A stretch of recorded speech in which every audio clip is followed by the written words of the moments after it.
Okay, so admissions have slowed down, so I'll get this going and then people can still sign on.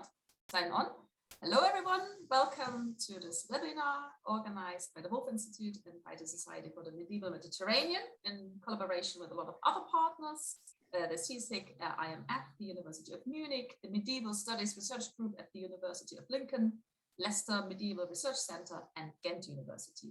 Many of you have been to our webinars before and are very familiar with the format, but in case you're not, I'll explain sort of the procedure and I'll also explain the two organizing bodies. The Woolf Institute is a research institution in Cambridge, which focuses on religion and society.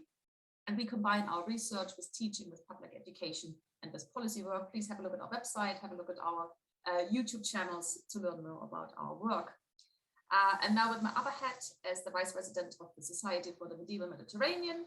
The Society was founded in 1997 and is dedicated to all aspects of the academic study of cross-cultural Mediterranean history from the 5th to 15th century. And this is the moment when I always introduce our journal, the journal of the Society for the Medieval Mediterranean. It's part of the subscription of the membership of the Society. So please do consider joining the Society, which is a very a good bargain. It's a beautiful journal full of very interesting articles for a very small price.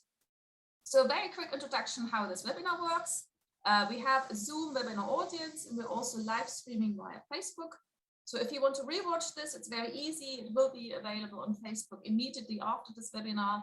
And it's also going to be available on the Woolf Institute YouTube channel in the next days. So if you want to recommend it or rewatch it, please go to those channels.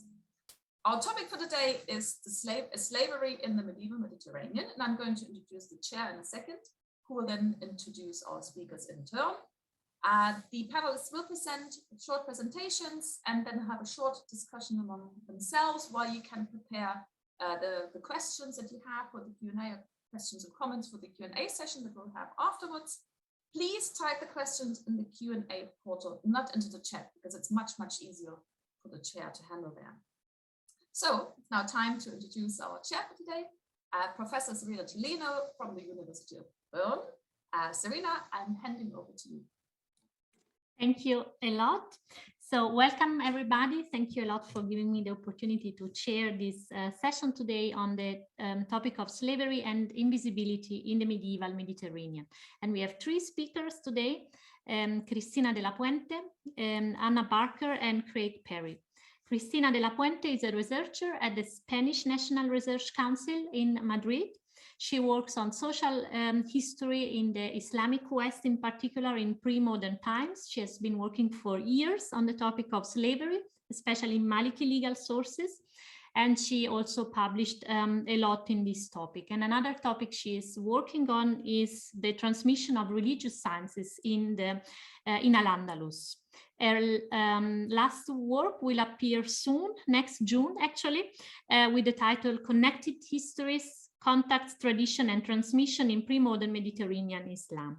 And she's also the principal investigator of a project on gender, family and slavery, sexuality and legal status in the structuring of Muslim families in the 8th to 12th centuries, where I'm also part of the project together with Karen Mohaibe from the University of Balamand. And then we will have Hannah Barker, which is an assistant professor of medieval history at Arizona State University.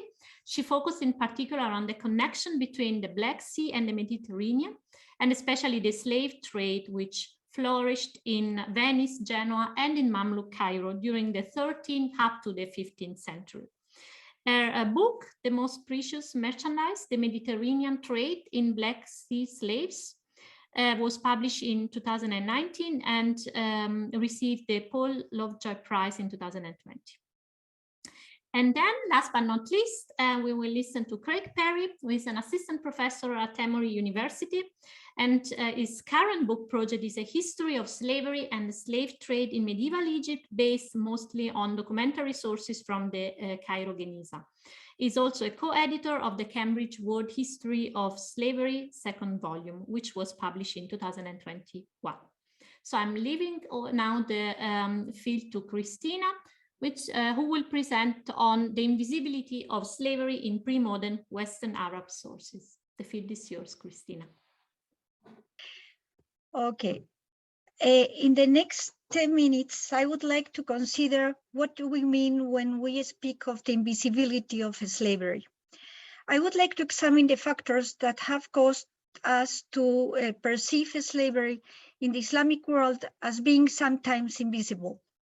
Therefore, I'm not going to refer to issues that are invisible when we study slavery, issues such as race, prices, etc., but to the invisibility of slavery in general.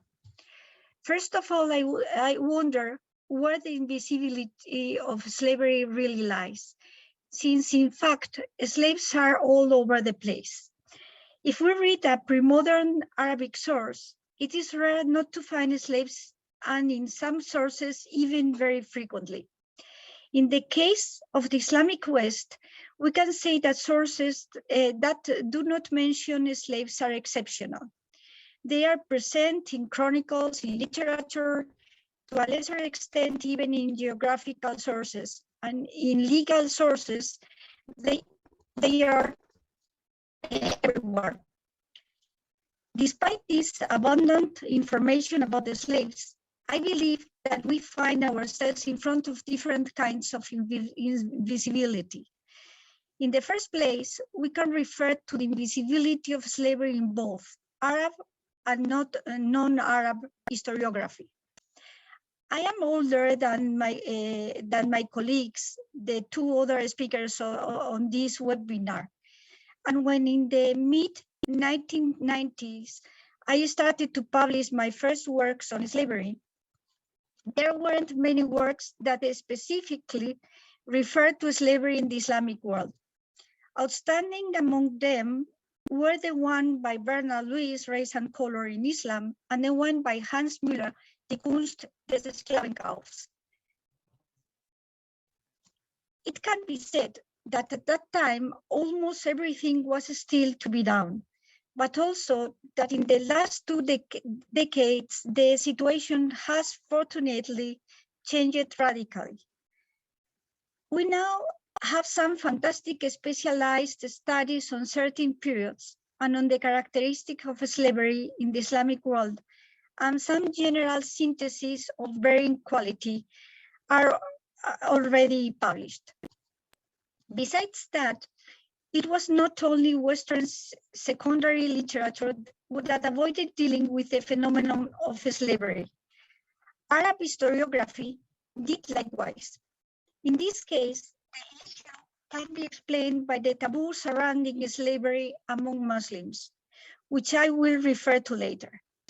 However, in the case of Western secondary literature, the invisibility may have had several reasons. In the first place, we can associate the lack of interest of 20th century historians in slaves with other areas in which they showed a lack of interest, since slaves are not the only group that was ignored or minimized in Islamic studies. For example, it can be said that women and children were also not dealt properly with for quite some time. Islamic sources were mostly written by free men from the economic elites and from an urban background, and the historian, either consciously or unconsciously, transfers the interest of the source's authors to his writings. Moreover, the historian frequently projects contemporary values into his work and studies the sources with the criteria of his whole own time. This could explain, for example, when in studies on the Islamic family, there are no references to slaves when Arab sources show us that domestic slaves had an enormous presence and great social weight. We could mention a lot of works, for example, by Angela Degan, Pierre Guichard, or Benjeira.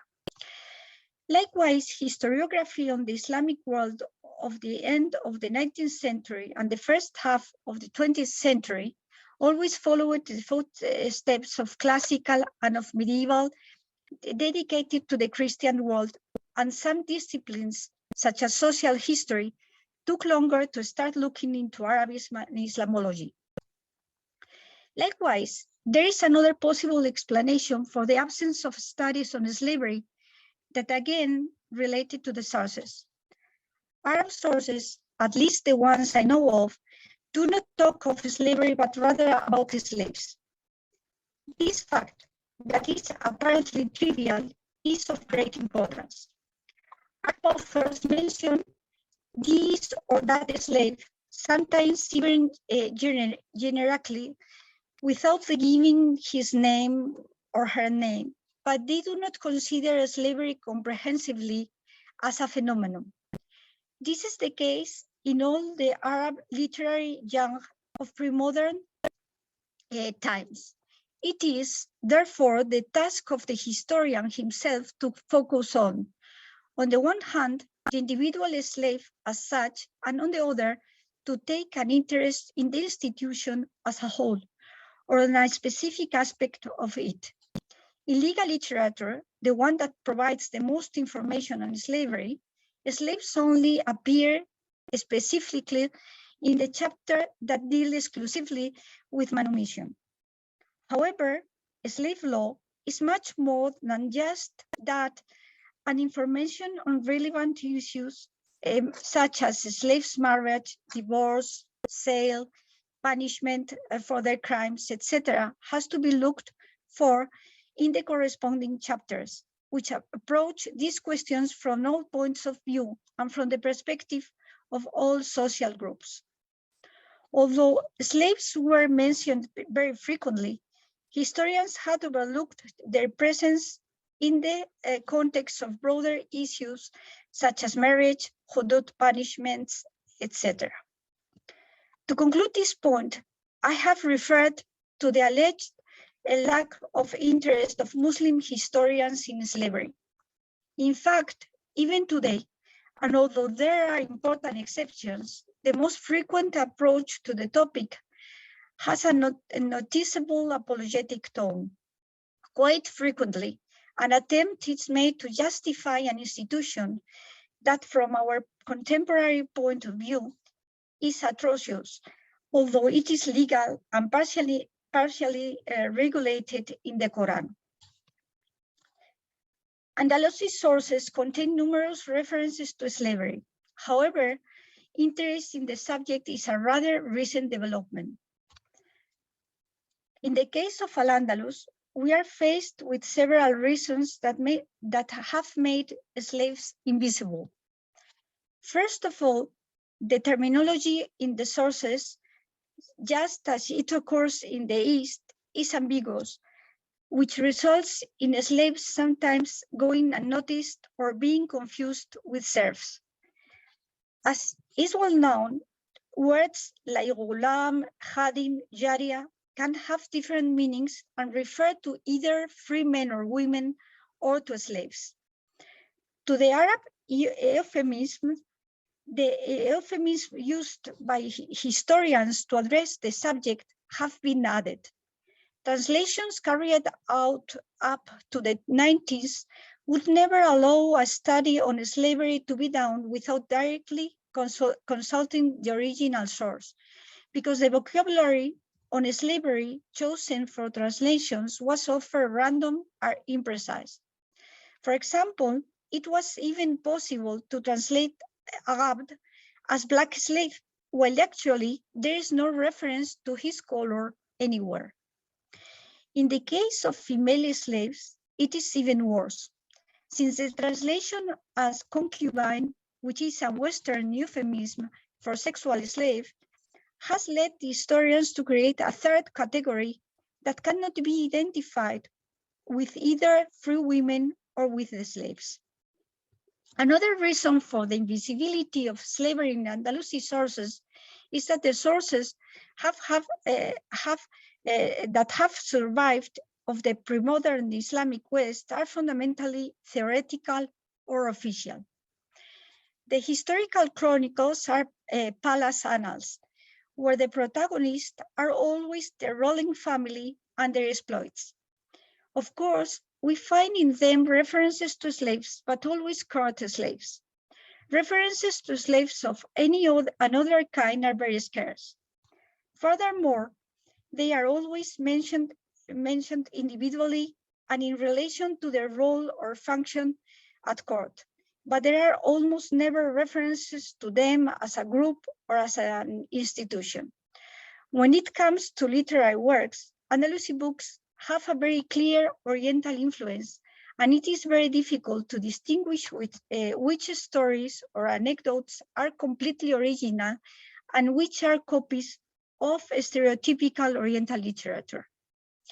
Then again, Maliki legal literature, which provides a lot of information on slavery, is also doctrinal. Archival documentation, which would have been essential in finding references to real slaves, has been lost. Finally, we can say that we lack sources that we could call spontaneous, such as correspondence, in order to trace the history of the pre-modern West. We can find fragments of letters, but they are always transcribed in other tongue, cut and filtered by the author of the work.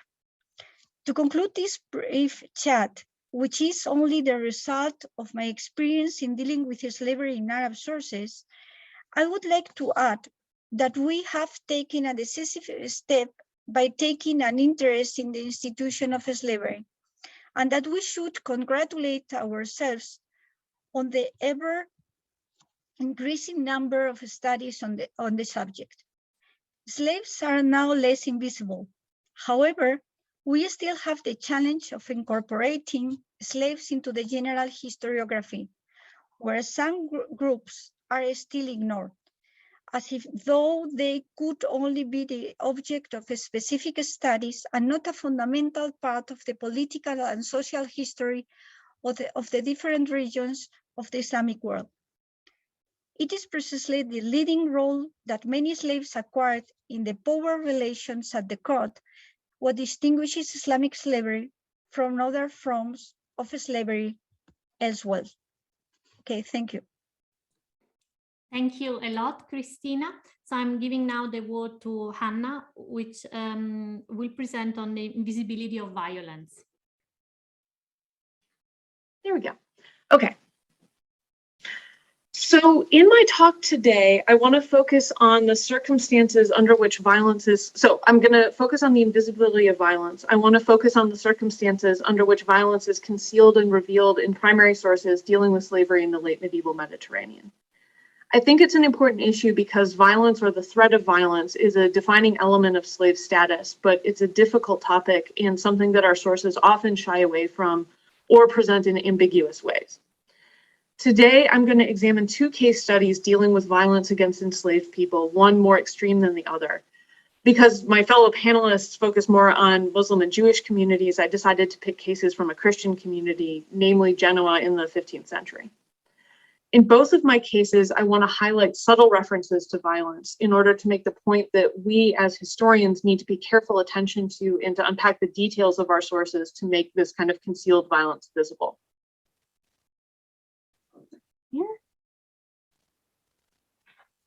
There. The first case I want to discuss is the more extreme one.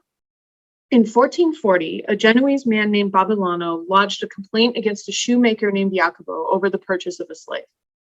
About a year previous to this, Jacopo had sold Babilano a 15-year-old Russian girl, currently called Elena, but previously she had been called Katerina.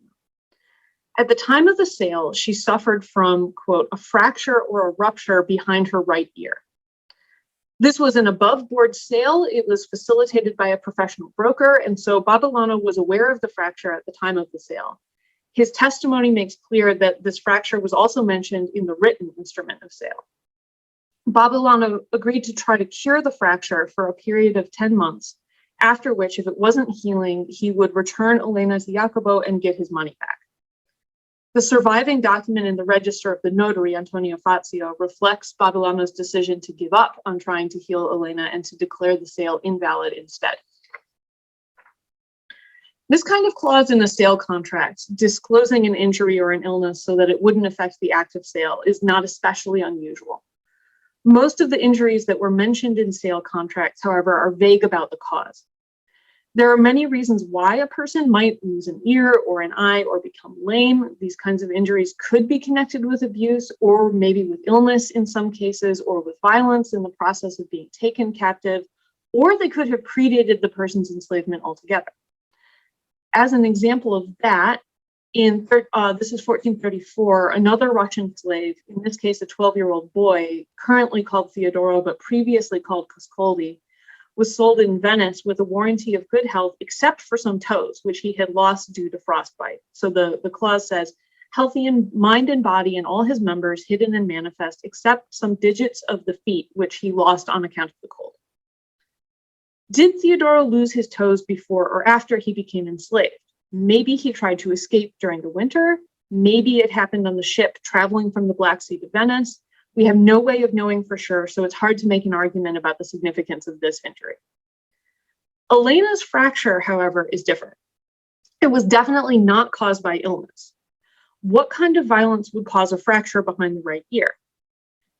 Two osteoarchaeologists, Tiffany Tung and Deborah Martin, have studied the skeletal signatures associated with slavery and captivity in medieval populations in Conchapata, which is a site located in what's now Peru. This is the map on the upper right corner. And La Plata, which is a site located in what's now New Mexico. This is the lower right corner. In both cases, they found that women showed a pattern of cranial injuries distinct from those of men. Women were more likely than men to experience non-fatal depression fractures, i.e. being hit on the head hard enough to deform the skull, but still able to heal. In La Plata, men were more likely to be hit on the side of the head, suggesting an injury in combat, whereas women were more likely to be hit on the face, the top of the head, or the back of the head, a pattern which Martin associated with forensic studies of domestic violence injuries. Women were also more likely to have multiple skull fractures and to combine those with healed injuries on other parts of the body. In Conchapata, all of the injured women had been hit on the back of the head, whereas men's injuries might appear on any part of the head. Again, in this case, Tung associated the gendered nature of these injuries with domestic violence, noting that different cultures have different patterns. Both Martin and Tung placed this evidence alongside other factors associated with slavery or captivity, including signs of poor nutrition, origin outside the community where people's bodies were found, work-related arthritis and increased bone density, the amputation of fingers or hands, and burial in culturally inappropriate ways without grave goods. Given this context, I do think it's suggestive that Elena's fracture was located on the back of her head, behind her ear. In theory, such a fracture could have been inflicted in the process of taking her captive during a raid, which would be one kind of invisible violence associated with slavery. But I think this is less likely because the fracture remained unhealed at the time of her sale in Genoa, which was probably at least several months after her initial enslavement. It seems more likely to me that this fracture was the result of domestic violence in Genoa, violence used to coerce and control Elena in her status as a slave in Jacobo's household. The use of violence to control slaves is discussed in texts on household management written by slaveholders, people like the famous 13th century Genoese bishop Jacopo de Voragine. Throughout his discussion of punishment, he uses the Latin word servus, which could refer to either free servants or slaves. He begins by quoting Paul's letter to the Ephesians, saying, "Servants, obey your masters in the flesh with fear and trembling, in the simplicity of your heart, serving not to the eye as if pleasing men, but just as the servants of Christ, doing the will of God from the soul." Then Voragine went on to identify three types of servi: the intelligent, the idle, and the malicious. The intelligent, he said, should be cherished. The idle should be controlled with constant work. And then I'm getting to the quote here on the screen. Finally, malevolent and malicious servants must be compelled with harsh fasts, shackles, and beatings, since it is said in Ecclesiasticus that they should be mortified with abstinence. Ecclesiasticus also says, fodder, a switch, and a load for an ass, bread, discipline, and work for a slave. It said in the same place that they should be restrained with shackles. Torture and shackles are for a malicious slave. And indeed, it said in the same book that they should be beaten with whips. Do not be ashamed, meaning do not be timid or afraid, to bleed the side of a bad slave, meaning to beat him until he bleeds. Considering this passage in isolation, we might debate whether it reflected the actual practice of Genoese slaveholders or whether Voragine was just quoting an authority for the sake of authoritative tradition. But if we consider it together with Elena's fracture, this makes the real violence of Genoese slave owners more visible. Now I want to move on to a slightly less disturbing example. This one illustrates the kind of low-level harassment and threats that might or might not escalate into physical violence and therefore are rarely documented in written sources. In 1442, so this is 2 years after the dispute over Elena, another enslaved woman, a Circassian named Caterina, quote, had gone to the fountain of the port of Genoa at the Bridge of Wine in order to listen to the water. There she found Lucina Squasega, the famulus, which is a free servant or apprentice, of Pietro Pellettone of Camogli, a knife maker, around age 16 or so, and another boy who isn't named. Lucino and his friend began to vigorously harass and disturb Caterina, who, vexed and provoked to blows by Lucino and his friend, struck the same Lucino on the head with a stone, from which blow and wound he died on the 13th day. This is a fascinating case, which reveals a lot that doesn't normally appear in the written record. First, it portrays an enslaved person seeking a moment of rest and privacy, and it even gives us a little glimpse of Caterina as an individual who liked to visit the fountain and listen to the water. Second, it portrays the kind of harassment which Genoese teenagers could expect to inflict on slaves on a regular basis without anyone caring about it. Even if Caterina had picked up a stone to drive Lucino and his friend away, this wouldn't have been worthy of a notarial record, except that the stone hit Lucino in exactly the wrong way. Slaves who committed homicide in Genoa were usually executed, and this would usually involve the creation of written records, which were usually composed so as to cast clear blame on the slave. This mitigating factor of Lucino's harassment might not have been mentioned in an execution order. But Caterina was not executed. Instead, her owner, a shoemaker named Bartolomeo Parsola, made contact immediately with Lucino's relatives, paid for a doctor to treat him, and then paid for his burial expenses after his death. Noting Bartolomeo's eagerness to make amends, and noting that, quote, Caterina had not wounded Lucino on purpose, but was provoked to blows, Lucino's relatives agreed not to bring a case against them, and the Doge and Council of Genoa formally absolved Caterina of homicide. It's in this unusual context that Lucino's harassment of Caterina made it into the written record. The overall point I want to make by analyzing these cases is how easy it is to miss hints of violence against enslaved people, both minor and severe, in primary sources written by slaveholders. While this kind of violence was legal and commonly used to coerce enslaved people, it wasn't entirely socially acceptable. Exceptional cases like that of Caterina revealed the threats and harassment that most slaves were probably subject to on a daily basis, but that were considered normal and not recorded. The case of Elena indicates how important it is for historians to read between the lines of unexceptional documents and to use what we know about the context to fully explore their implications. Thank you. Thank you a lot, Hannah, for your presentation. So I'm giving now the word to Craig. With you. Let's see.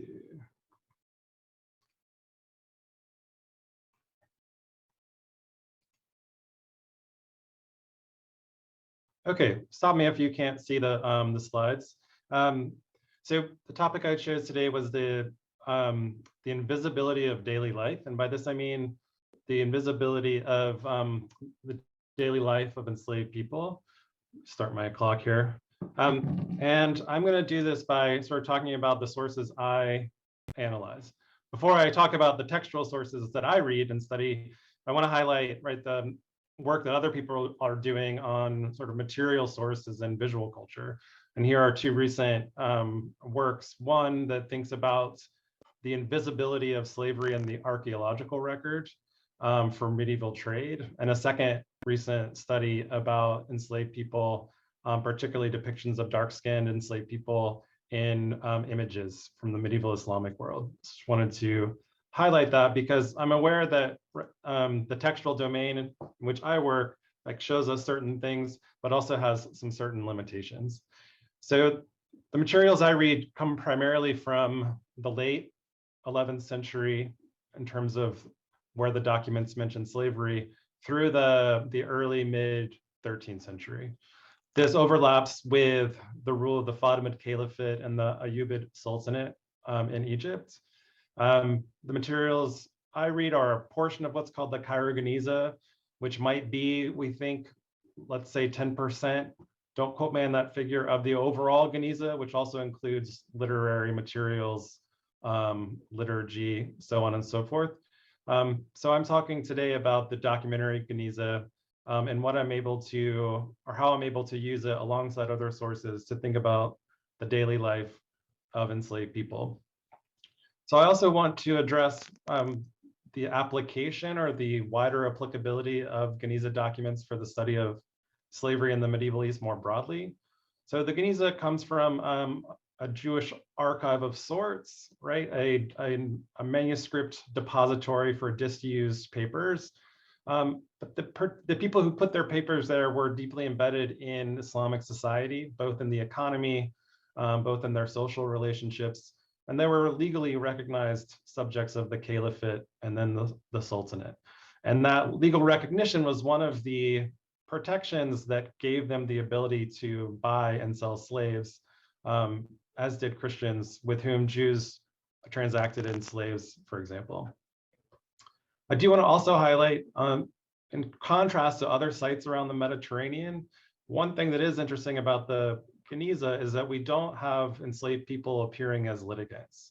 Slaves are discussed, their ownership is discussed and contested in courts, but it's very rare that the speech of an enslaved person is reported in any kind of Geniza document, although it does happen, but they don't have status as litigants in Jewish courts.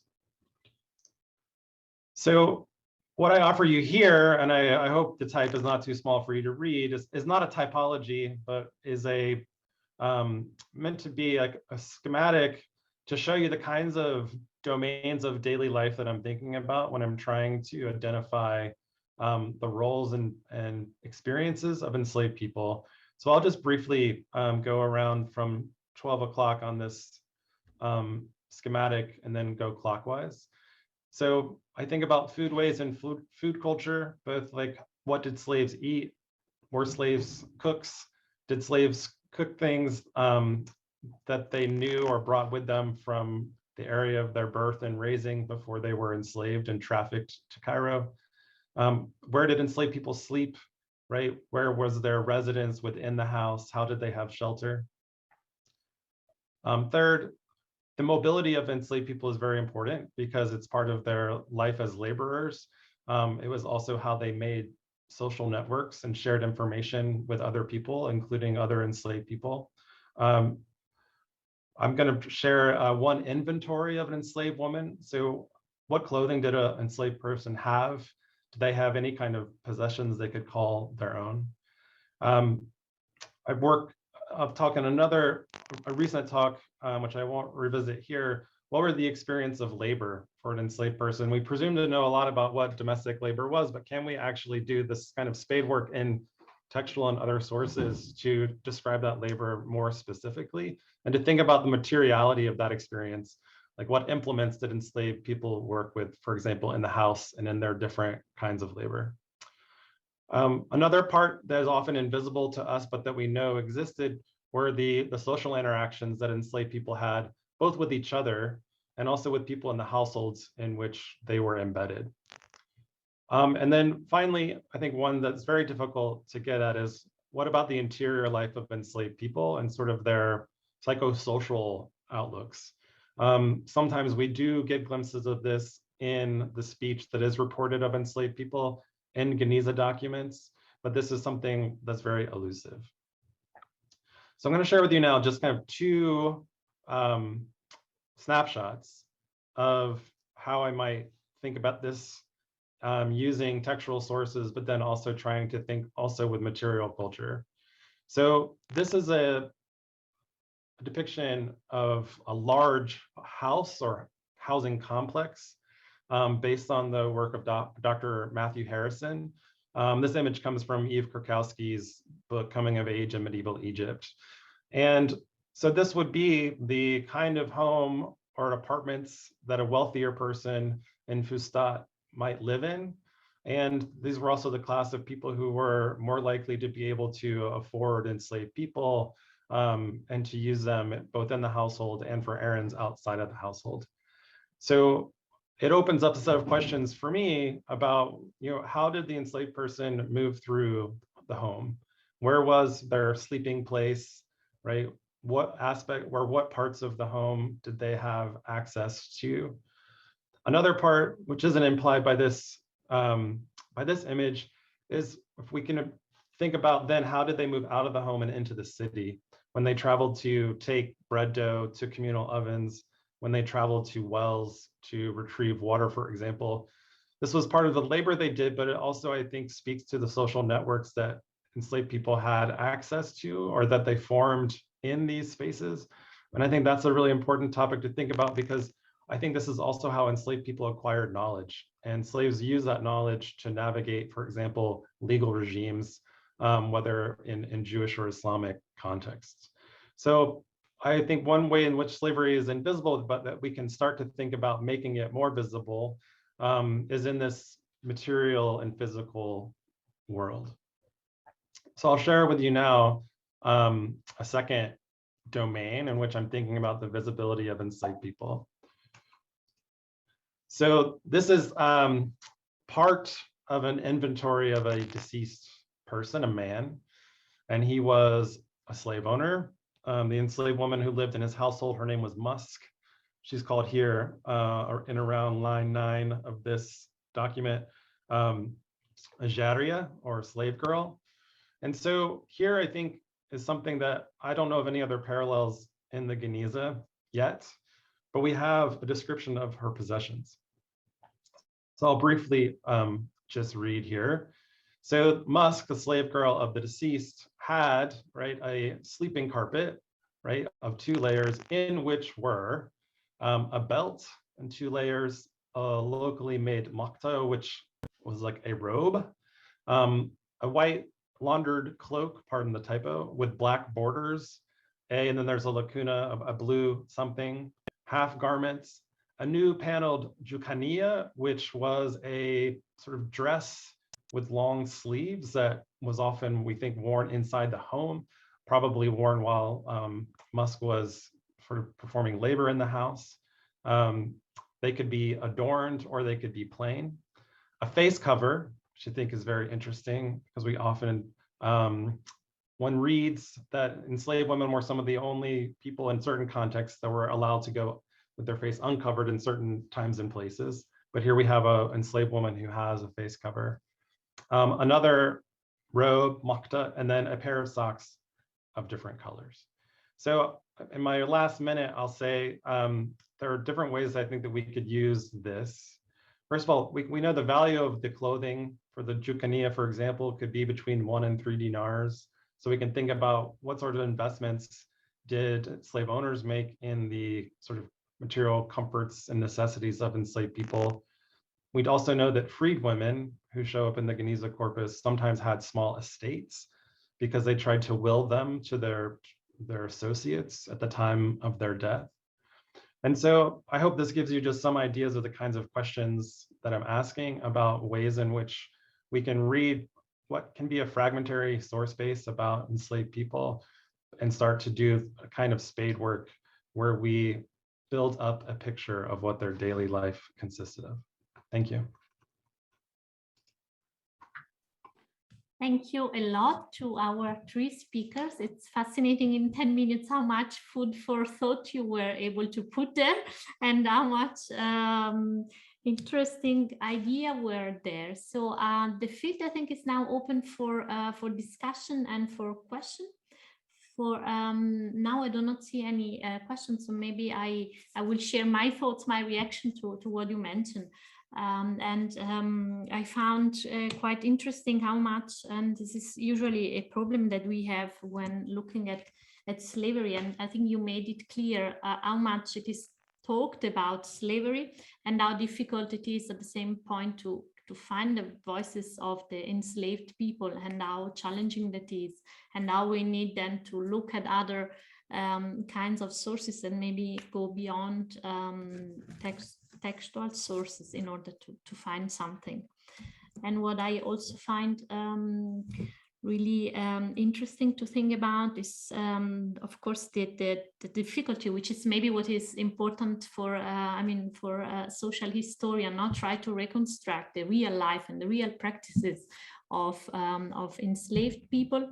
And an issue which I found quite surprising, it is, Craig, you mentioned the issue of labor now, which must have been really central for enslaved people, but how rarely it is really addressed then in the sources, and how difficult that is. So I have a first question. Thanks for 3 fabulous talks. Yes, I agree. Is there any material evidence for slave collars, perhaps more related to Hannah's topic of violence? So the quick answer I would say is not much.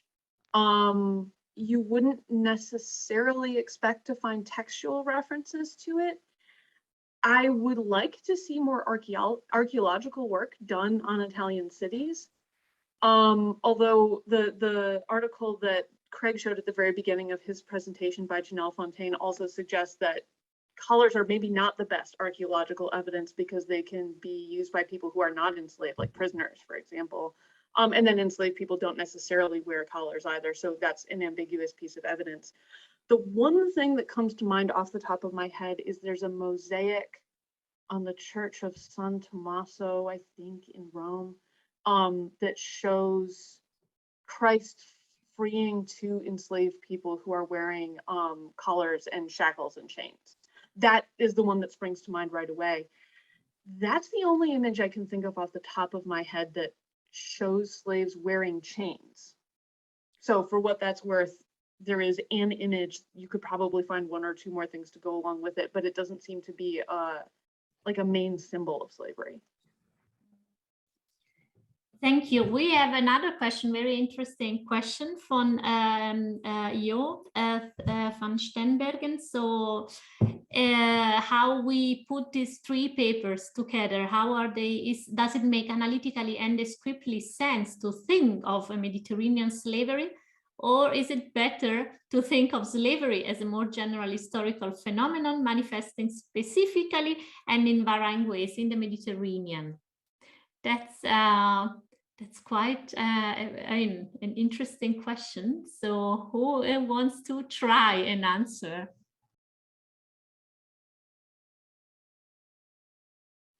I'll jump in. Yes. I think the answer is both, right? I mean, slavery is a more general phenomenon which manifests in particular ways in the Mediterranean, but also Mediterranean societies trade slaves with each other. So these 3 societies, we are talking about them in different time periods, but they are connected. They're enslaving people from each other, and they're buying and selling slaves with each other. So in that sense, they are connected, and there are some things that are maybe distinctive to that network.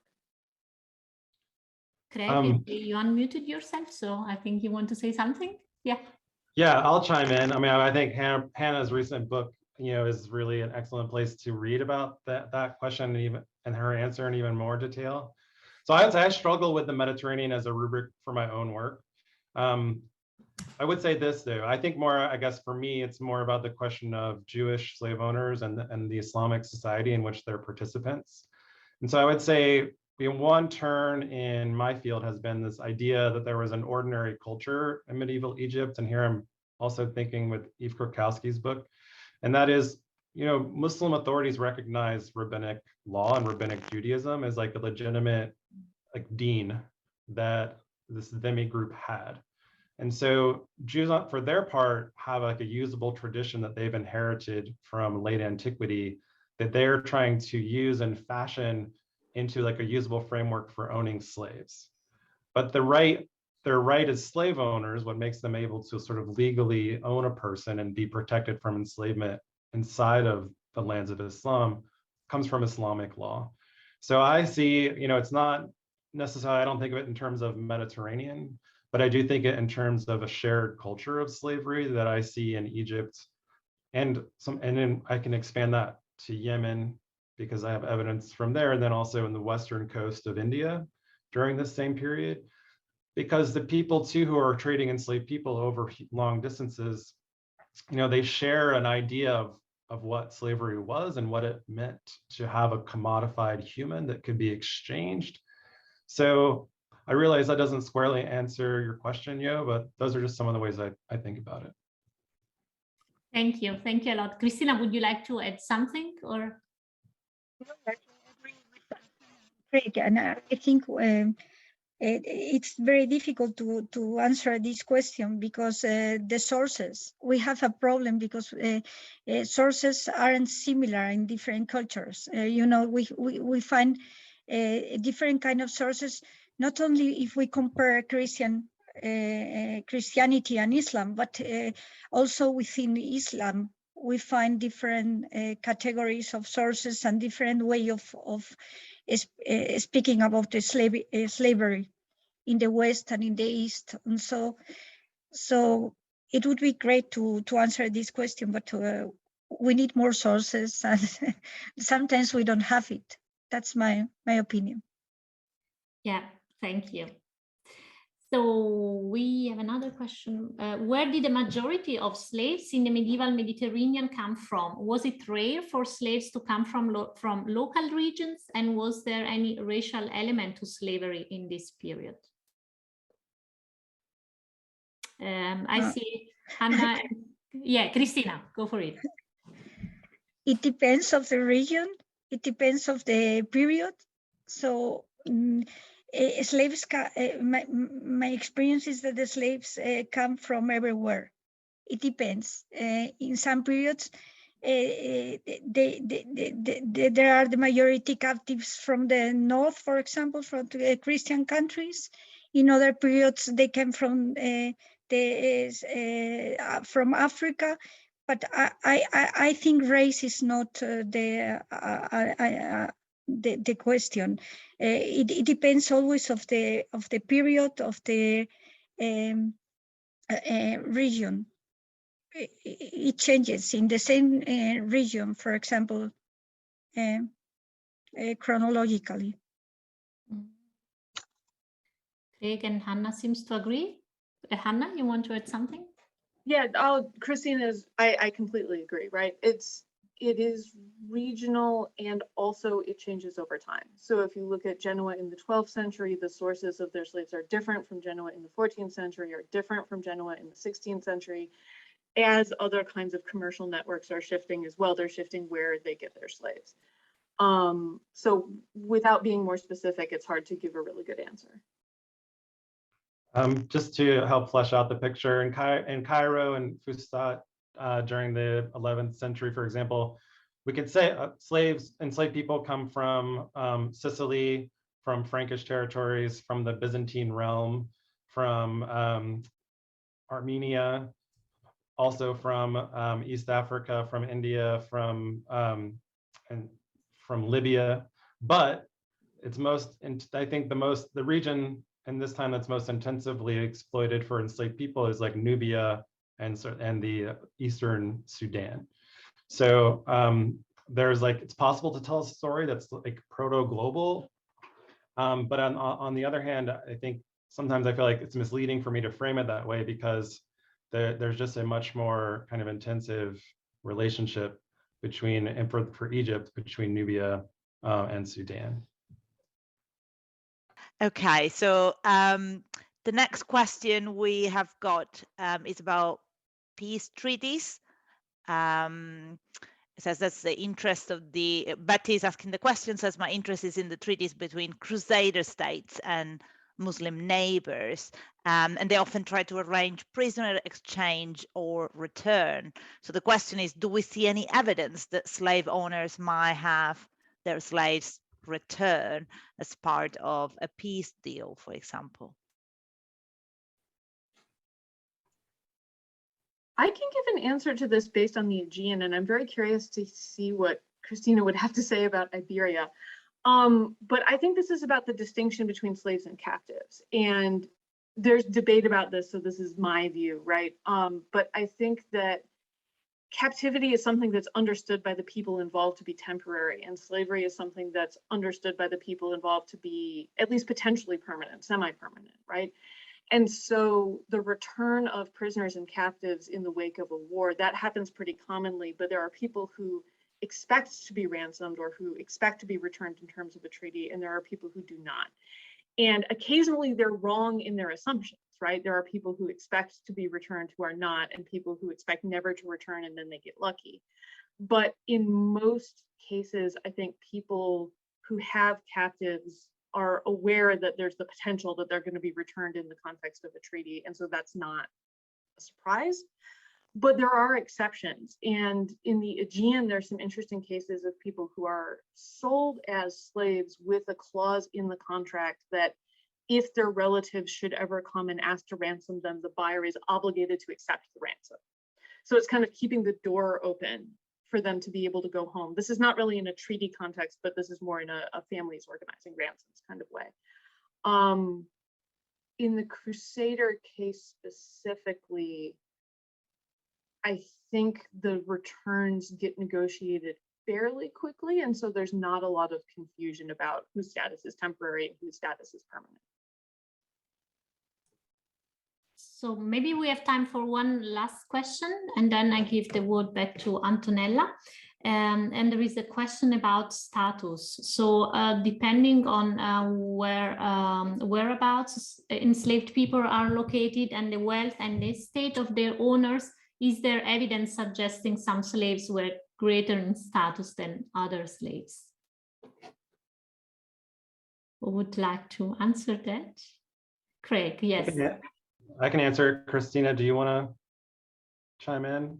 No? Okay. So the answer is absolutely yes. And I think that there was social mobility for some enslaved people. I mean, and that's a misleading sort of phrase to use. I think it's a little bit too sort of ironic to describe the experience of slavery.